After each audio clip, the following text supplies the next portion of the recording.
Ayan, magluluto tayo ngayong araw ng pinapaitan. Ayan, mag-isa na tayo ng bawang.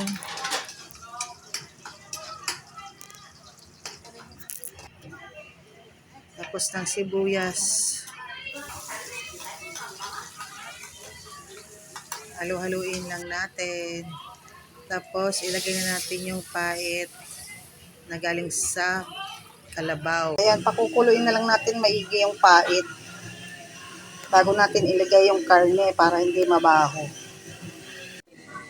Ilagay natin yung karne doon sa pinakulong pinagtigaan.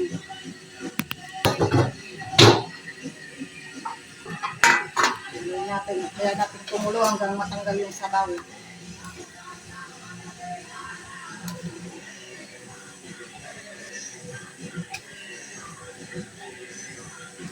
Ayan guys, nagisa na siya.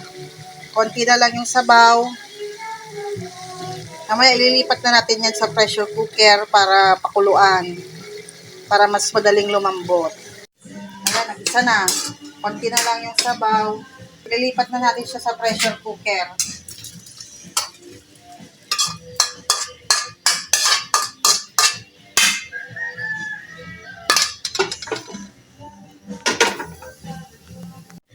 Lagyan na po natin siya ng tubig.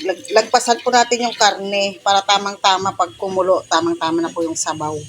Ayan, nailagay na natin sa pressure cooker. Pakukuluan po natin yan ng 1 oras. Ayan po, malambot na. Timplahan na po natin ng patis.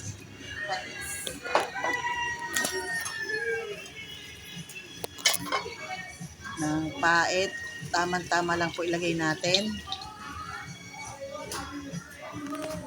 Asin, paminta,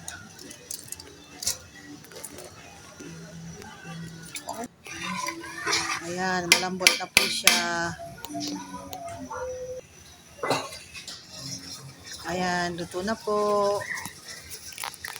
Kain tayo.